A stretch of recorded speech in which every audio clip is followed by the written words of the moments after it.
The title of this WOW this week is called Business Strategies from the Mat. In addition to running my communications firm, I am also an avid yoga practitioner.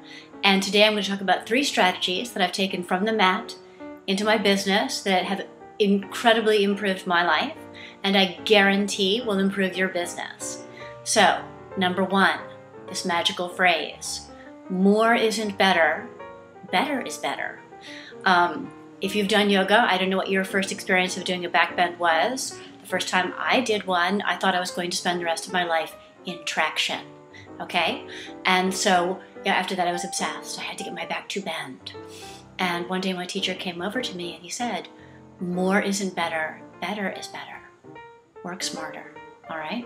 And I think you can agree. I don't know about you, but I doubt that you know of meetings that were better for being longer, or presentations that were better for having extra slides.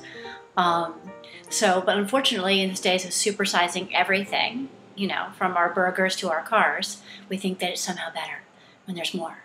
It's not true. So, better is better. The second magical phrase is, can you tell me why you're doing it that way? What I noticed was that, very often if, I was doing something not the way the teacher told me to, I had a pretty good reason. And so when he or she came over and corrected me without inquiring about why I was doing it that way, I got grumpy. So what I found is that if they came over and said, can you tell me why?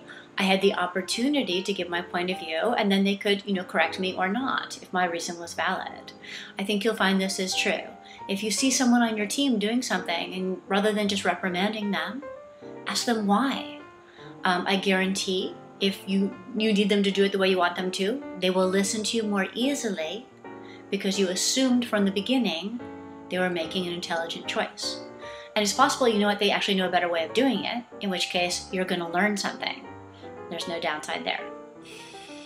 Finally, I want to talk about entrances and exits. Within the realm of yoga, I do Ashtanga yoga.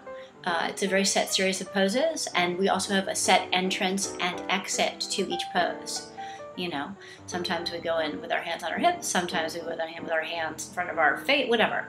And you're thinking, so what? How do I take this into the world? I'll tell you.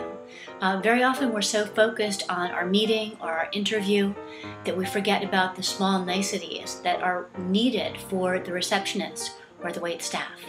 And before you begin thinking, well, I don't really believe you, let me tell you 3 stories.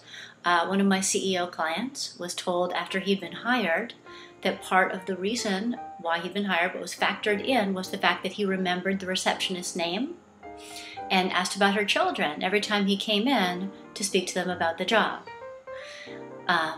Another one of my clients was told after he'd gotten the contract, the reason he had gotten the contract as opposed to the other front runner was because when he was taken out to dinner, he had been polite to all the wait staff, and the other candidate had not. And so they said to themselves, he can't be a team player because he can't see the people around him. And finally, one of my CEOs told me that he had turned down a candidate for a position because when he had taken her out for a lunch interview, she had taken out her PDA and started answering emails while he was paying the bill. And he thought to himself, if she can't give me 100% of her focus for one lunch, how do I think she's going to give me 100% of her focus once I hire her? So that knocked her out. So I hope these strategies are helpful, and I look forward to hearing from you.